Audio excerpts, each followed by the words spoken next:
Hi, my name is Marty Major with FLIR Security's TCX Training Department. We're here today to talk about background export. It's a function, it's an exporting function that's actually performed right here in Admin Center, unlike most of our day-to-day exporting functions that we perform right in Control Center. But in Admin Center itself, if I come over here to my physical view, to see my components that are in the system. If I go to the archiver, which you can see my system I only have one of, we do have a background export tab right at the top up here. So the reason for background exporting, now you can notice these cameras right here, the ones that are in my system, they are currently being encoded and are streaming to the archiver that I have in my system, the one that I have highlighted right here. So what I want to do from here then is once it actually is recorded into this archiver, I want to tell the system, okay, at specific periods of time, export these cameras video to another location. And that's what background exporting is all about.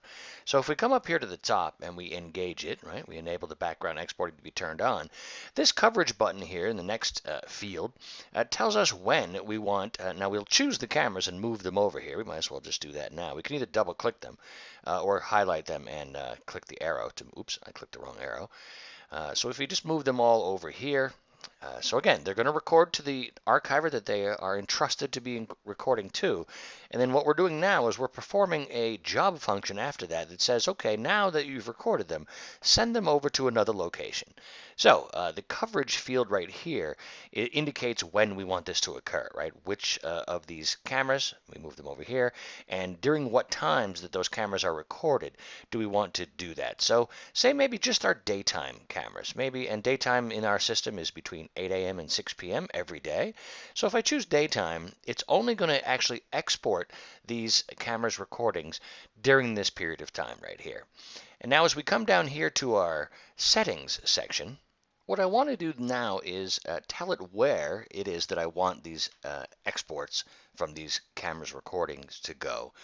Now, what we can do, the easiest way, of course, is to create a folder already, or maybe a possible location. Now, this can be anything from any networkable resource that the archiver can actually see and has rights access to will be sufficient. So what we're going to do now, I've already copied. And I'm going to paste in the actual location. I have a background exports folder right on my desktop. And now I can just hit the test button, like say, and then test passed successfully. This means that the archiver does have write access to this folder. And now what we want to do is come down here and set maybe some limiters or some parameters. Because right below that, once my exporting of all of this video exceeds a certain amount, I can have various other things be performed as well. So if I check this box right here, and that's what quota basically means, the amount of video that this is being created, in this folder right here. So once the size of this folder exceeds whatever it is I want, say I set it to 40 gigs or whatever, once it exceeds that, then I can determine what I want to do. I can delete the oldest set, which will just FIFO and keep it at this 40 gig size, or I can actually suspend exporting until storage space becomes available. Now that storage space will only become available, of course, if I export or take something out of the current folder once it's full at that location. So normally I would just leave it to delete the oldest set, and then it'll keep up with the most current 40 gigs of video, at least based on these settings right here. Or I could then further, one of the other choices, and again, it's just a preference, I could postpone the export by any number of seconds and minutes or hours or days that I would like to, based on the time that it's actually recorded. So once it's recorded to the initial archiver, then this postpone export by function would come into place before it sends that video that we've sent the cameras over here into the attached item section, goes to this new folder. And now finally, one of the things that in advanced I think that's very important, you can actually have this function performed only at specific times, right? Now again, this coverage up here indicates when I want these cameras to be exported or what periods of time. So say during the daytime, which is what I've used here for my coverage. But possibly because it does take a lot of system resources, this background export performed in the background does require a lot of CPU, which you can see down here. And we don't want this number to get too high. Once it does, everything else starts going slower. So what I've done is I've actually created a coverage in my system that's between 2 a.m. and 6 a.m. For this example, right here, if I chose the background export coverage, it would only perform this during this period of time between 2 and 6 p.m. Possibly the system resources that would be required would be too much for it during the day when there's other activity going on, so I could utilize this function here. And then finally, if I am exporting a DVT format, which I am, and the location that I'm exporting this to does not have a copy of Control Center to be able to see these format files, I would have to export that player.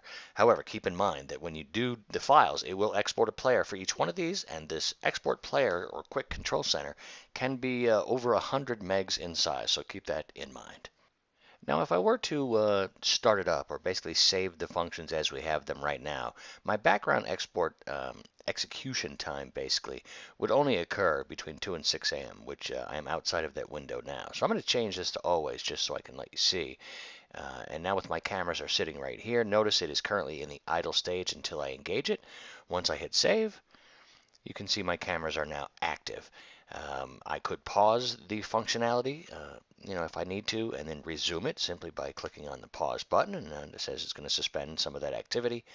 And you can see the status will change to paused, as it just did, and then I can simply resume that activity as well. Sometimes, if there's some background resources, possibly when it's going on, as we mentioned, you may need to pause that functionality in order to do something else on that particular machine, the archiver itself. So with that said, I think that pretty much explains how to do the background export. Again, the only clarification, this coverage up here simply says these cameras who may be recording full time, I only want to background export those cameras during this particular period of time, or that coverage. This coverage down here tells me when I want to actually execute those transfer of the archiver's video storage over to the secondary location indicated down here in our export location. For further FLIR security training, go to FLIR.com, then Products and Security. From the Security page, you would come to Support and then Training. On the training page, we have it divided currently between in-person training and online training. The in-person training includes certification classes in Latitude and many of our thermal technologies. The online training includes upcoming security webinars, which you see up here on the left, and recorded webinars, which of course continues to grow as we do the current webinars. But over on the right-hand side, you'll see our online training video library where we cover a number of different things in our repertoire. If we go to Latitude, you can see we have a series of Latitude training videos like this one that you just listened to, and we are adding to this list, and it is growing fast.